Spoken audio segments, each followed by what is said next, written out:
the leadership, the thought leadership stuff, and like being engaged and in communities on podcasts like this. That's what really grows the business. And you have to find ways to offload anything else that you're doing. And that's a real painful thing for us to do, is to offload. Welcome to the Business Ownership Podcast, brought to you by Awareness Strategies, helping you navigate the waters between entrepreneurship and ownership. Hey there, peeps. This is Michelle Nedleck, and I'm super glad that you're here with us today because I am here with my most amazing guest, Adam. Adam, thank you so much for being here today.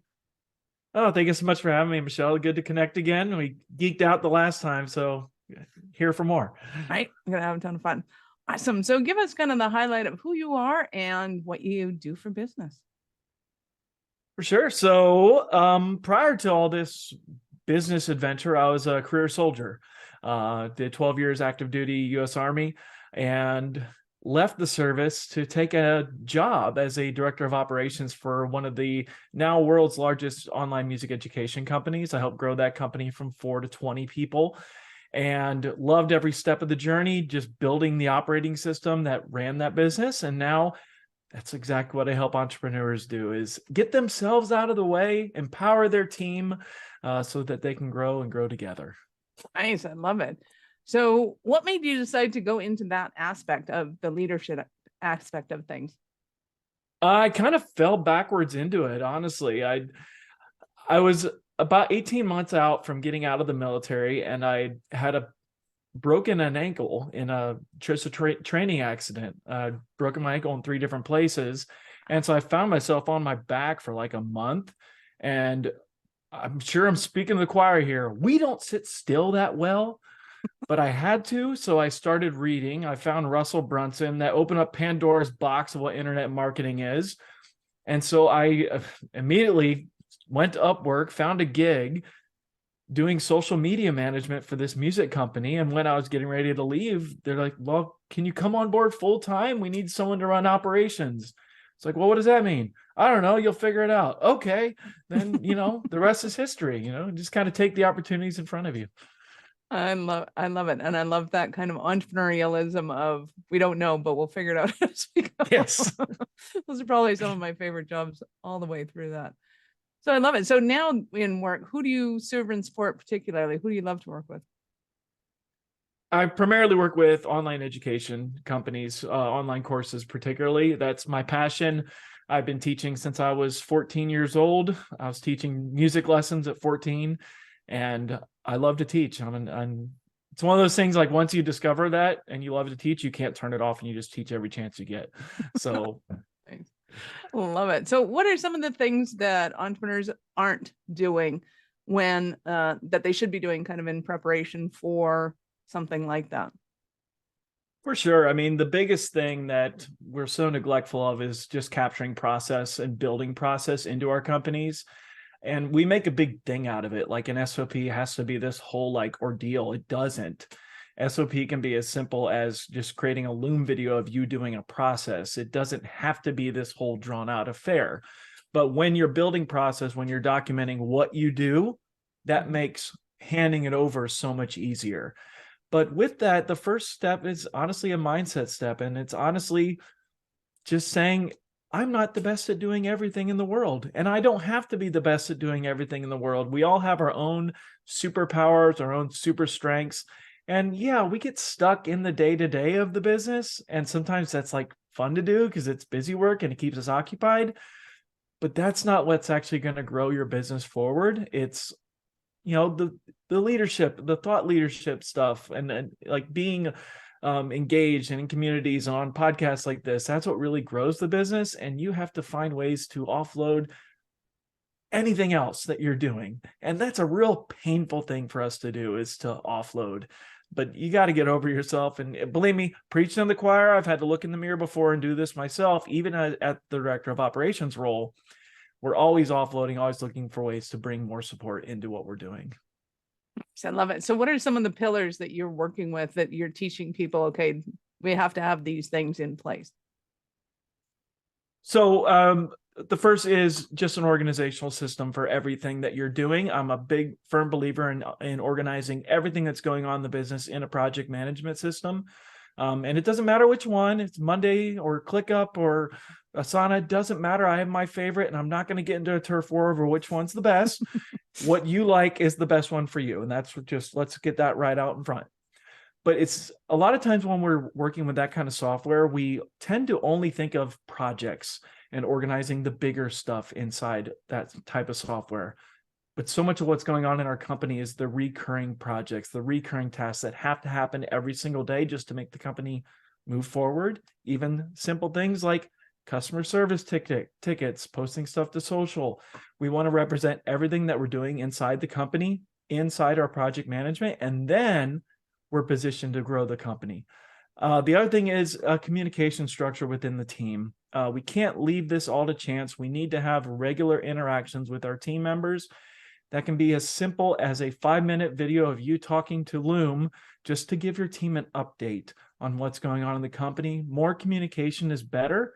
And when we structure our company, when we get into a cadence of how we're communicating with our team, boy, that's how we move forward. That's how we move forward faster. It really helps to cement those relationships with your team members. And that's a two-way street. Not only you to your team members, but your team members back to you. So you get that real community feel. You build a company culture. And that is just, it's been such a big factor in how I've been able to grow a company. Nice. So talk to me about hybrid teams, because I know a lot of people, especially when they start and now. So there's kind of bigger companies are starting to take on hybrid teams as well. So they'll have some that are all internal, some that are external, some that are contractors.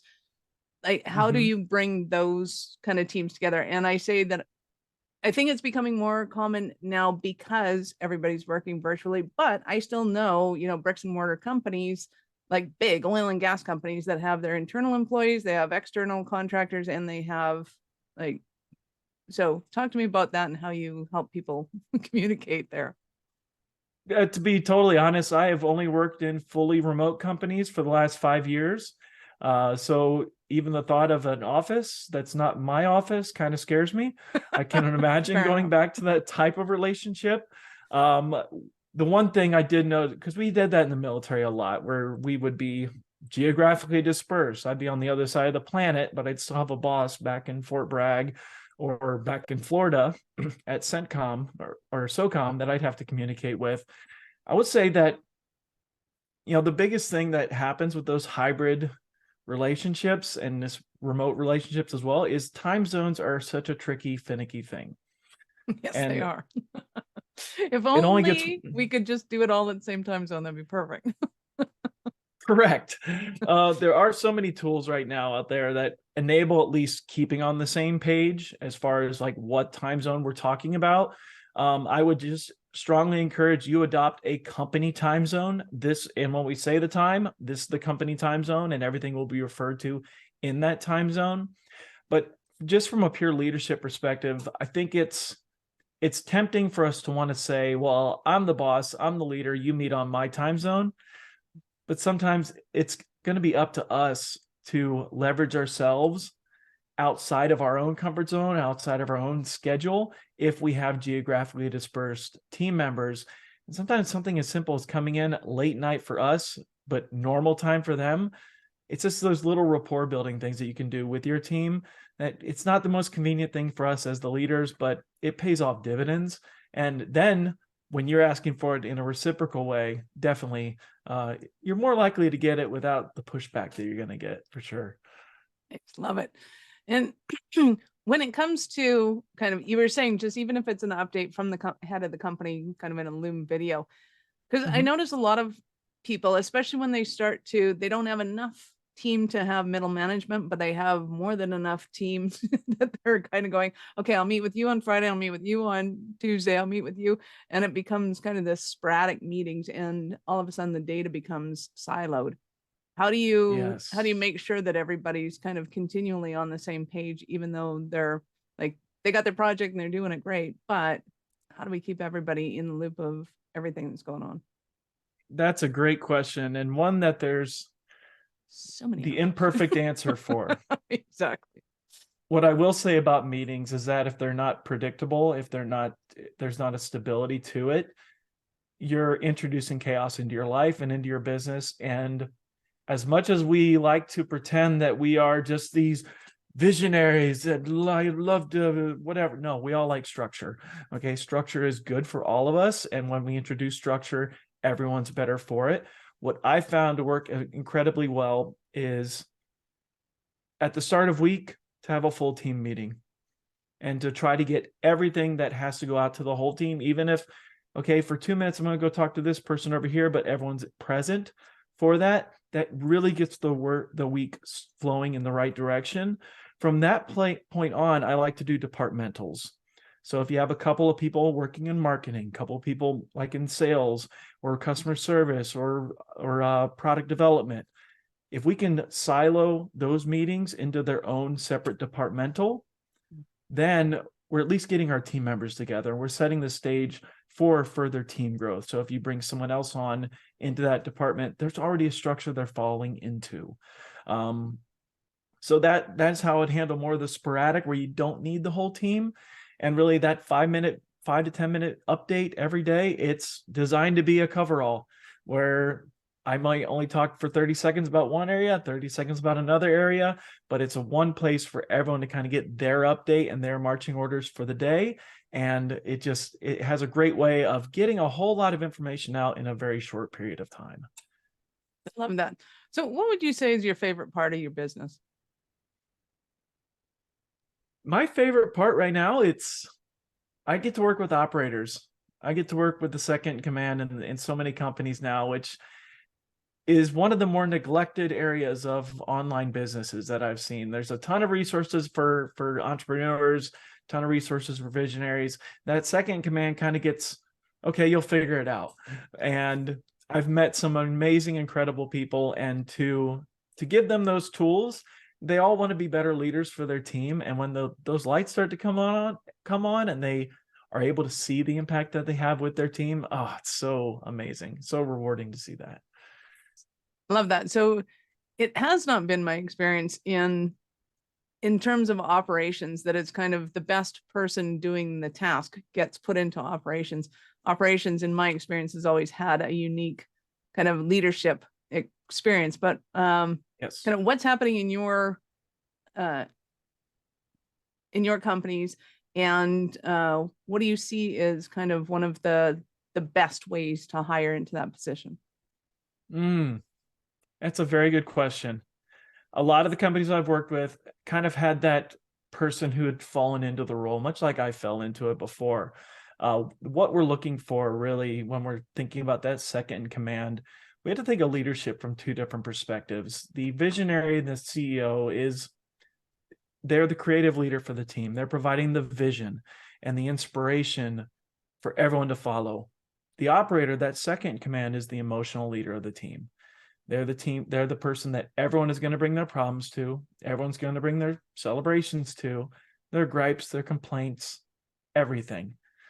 So you need to be someone who's able to be empathetic without being sympathetic, if that makes sense. You need to be able to hear what they're saying without necessarily taking it to heart, without becoming upset by it yourself, finding ways to help solve the problems for your team members so they can continue on with their best work. And that takes practice. It takes some discipline to be able to do that. And I would be lying if I said I could do it right away. I come from a military background. We're used to just telling people shut up and get over it. So this has definitely taken a lot of work on my side to become more of this empathetic person. It's not in my nature. What? That doesn't work in corporate? You can't get away with that? No, believe it or not, no, it doesn't work. But it also has to be someone who's incredibly organized, who's able to see the big picture. I like to think of an operator as a 50% tactician and a 50% visionary. A good second in command is able to talk with the CEO about the big picture vision, work on the strategic plans with the CEO, and then turn around and make it into something tangible for the team to do. It's actually that mixed mesh of 50% this and 50% the other. It's definitely a Frankenstein. It's a hybrid. We are the oddballs, and lean into it. Accept that you're weird. I love it. Right. but it's having our fingers in both sides of the equation that really helps us see the whole picture and be a really source of strength for the company. I love it. So give us an example of one of your Cinderella stories of one of your clients. Oh my goodness. There's a client of mine, his name's Chris. He's in Germany. So he's been working marketing for several years for another music company out of Germany, and came to me a couple months ago saying, I want to start my own agency. I have this vision, and I kind of know what it looks like. And I said, okay. And I started working with him. And we talked a lot about strategic planning and how to really come up with your big picture vision, then how to make it that tangible. Here's what we're going to do this quarter. So he's off and running right now. He launched his agency a couple of months ago, starting to sign clients, starting to get that wonderful momentum that you start to feel at the early stages of business. But what I really love is this, and this was such a cool moment. He was working through a strategic vision, and I have some guiding documents and lessons that I use to help teach this. And he came to me and he said, I couldn't believe this. I was working on my company, and my daughter, my 12-year-old, was watching me. My 12-year-old is into arts and crafts, and she had this idea for an Etsy store and couldn't figure out how to get it going. So she made me print out copies of your training, and I gave it to her, and she's launching her Etsy store next week. She figured out how to get from vision to launch. And he said, it's so cool because this program, this system you designed is big enough and expansive enough for me to design an agency, but simple enough for a 12-year-old to go, oh, got it. That's so awesome. I love that. And just warms the cockles of my heart when we get the next generation already starting and bringing the creativity to the world. That's fantastic. I love it. Yeah, so now I'm going to have my own kids bugging me for it now that I tell this story. But... Awesome. So what are some of the stumbling blocks, some of the things that people aren't catching on to, and they're frustrated in their business and going, oh my God, Adam, I need you so badly right now? The number one stumbling block that I've been guilty of myself is being too involved in transactional management. If you have your hands around your company and you're just gripping it and trying to hold on and control everything, it's only a matter of time before things fall apart. It's only a matter of time before, most importantly, you fall apart. And I remember the moment that happened to me like it was yesterday. It was 24 hours before Black Friday 2 years ago. And my whole back seized up because I had been carrying the entire company on my back without giving my team a vision for how to do their roles without my involvement. And it got so bad, I'm not even kidding, I couldn't feel my right hand for a week. Wow. But I still had to work because we were in the middle of Black Friday, and I hadn't enabled anyone to help me. I had to manage that campaign. So I was typing, but couldn't feel the keyboard, which was crazy. And we still did $250,000 in sales. But it was a big learning point for me as I have to figure out a way to embolden, enable my team rather than just grip everything like in a death grip. Instead, move to a more transformational leadership model where I'm teaching them, I'm coaching them, I'm guiding them instead of trying to be the boss of everything. Love that. So I know our listeners are going to want more from you. How did they start their journey with you? Sure. The best place is my podcast. It's called the Smooth Operator Podcast. No reference to the song, but yeah, and you can find it on any of your favorite podcast players. You can also just go to adamliette.com, ADAMLIETTE.com/podcast. That'll take you direct to it. And yeah, we get a lot of the tactical nitty gritty on that show. And I have a really awesome episode getting ready to release with Michelle as well. So stay tuned. Awesome. So I get to ask you now, at what point in life did you know that you were a special kind of crazy enough to become an entrepreneur? It's pretty new to me, to be honest. It's only about 18 months. Fun. I didn't see myself going down this path. I went and got an MBA thinking I'm going to be a Fortune 500, wear a suit every day for the rest of my life. Life's funny that way. But about 18 months ago, it was when I really discovered I am an operator through and through. And when I knew who I was and felt so aligned with that, there's that funny moment when you look in the mirror and everything's right. Nice. And it was the passion that led me to it. And now that I'm on this path, it's fun, isn't it? It's fun. Mm-hmm. It's frustrating. It's everything. So nice. I love that. Well, and it reminds me, I have run my business exactly backwards to what everybody says I should be doing. Started off as a consultant, went into coaching, and started an agency. It's like the opposite of what everybody else does. And I started doing the tactical stuff. And I drove myself insane. And I went, okay, we need to fire her because she sucks at this job. I don't ever want to see her doing project management ever again. Strategy, yes, fantastic. But this whole project management stuff, she's got to go.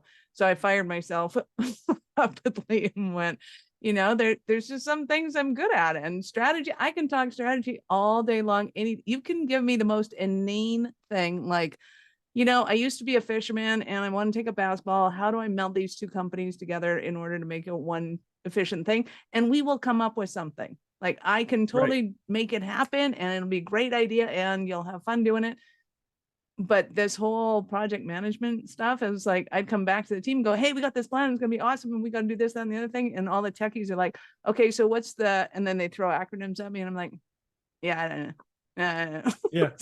So not. That's your job to figure it out. I did the strategy. Apparently you need to have another meeting with the client and figure all that stuff out again.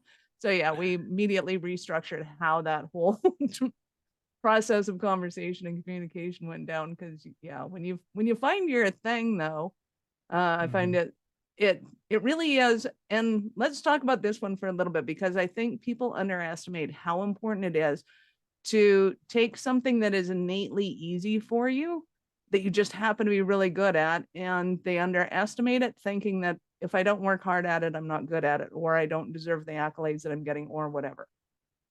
So when it comes to operations people, how does that usually go down for them? What kind of things might they be doing in the world right now? And they're just going, this is so not me. I don't get it. Like, I'm frustrated. And when they slip into that operations side of things and they're like, ooh, I know how to talk two languages. Right. How does that go down? For me, I was trying to be a marketer for a long time, because that's like the thing operator. Do, right? That's like the, what? You're one of those weirdos. Like in my world, like being a marketer is like, that's a sexy job. Like, oh, that's cool. I was trying to be that for so long, and I can do marketing. Like I'm probably like a B+ marketer. But I'm not built to be an A+ marketer. And I get that now. I understand that. And so I'm going to surround myself with people smarter than me that know that, and leverage where I'm at the best. But I think, I was just interviewing another operator, and she had been reviewing like her past 3 years before she went out on her own. She had a job, and she was reviewing some of her reviews, and all of her bosses were telling her the whole way, like, you're so good at this. You're so good at this. But she had this perception that it was like this nerdy thing. And it was when she said, well, but this is what I like. This is what I do. This is my 3 a.m. moment. This wakes me up in the middle of the night. And I'd say, just be who you are. Trust that God put you on this earth for a reason. You were given special skills. You were given your unique personality, your unique traits, and lean into that. Even if it's not operations, if it's something else, what you were made to be on this earth to do, there's a way to make a living off of it. And just be yourself first, and everything else will fall into line. Love it. Love it. Adam, you've been absolutely awesome. Any last words for our peeps? Oh, just thank you so much for having me on the show. It's as you can tell, I love nerding out on this stuff. It's a real passion, and just helping companies grow. I mean, it's what I love to do. And I love to just make sure that we're putting people in the right place where they can have success and where we can lead teams, and just a rising tide lifts all boats. I 100% believe that. And it's possible for all of you out there. And man, entrepreneurs are changing the world. Keep doing what you're doing. And thank you for your contribution. I love it. And peeps out there, if we've raised a ton of questions for you, go and get a hold of Adam and get the answers that you're looking for from him, because he has a plethora of information and you're going to love having the conversations with him. So excellent. Thank you, Adam, again for your time. I appreciate it. And I know how valuable it is. Thank you, Michelle. Have a great day. You too. Peeps, this is Michelle Nedelec. Thank you for being here with us today. Be sure to subscribe to the show, share it with your friends. We love helping entrepreneurs grow. Are you running a business over 7 figures but still struggling with technology headaches? Pay attention, you do not want to miss this offer. This podcast episode is brought to you by Awareness Strategies, who is offering a custom-built digital adoption roadmap for anyone running a business over 7 figures who's wanting to grow their business in the next 5 years. And it's not just a roadmap, they offer full implementation as well if that scares the out of you. Check out awarenessstrategies.com/roadmap for more details today. The link's in the show's notes. Don't regret not doing this. Do it now. That's awarenessstrategies.com/roadmap.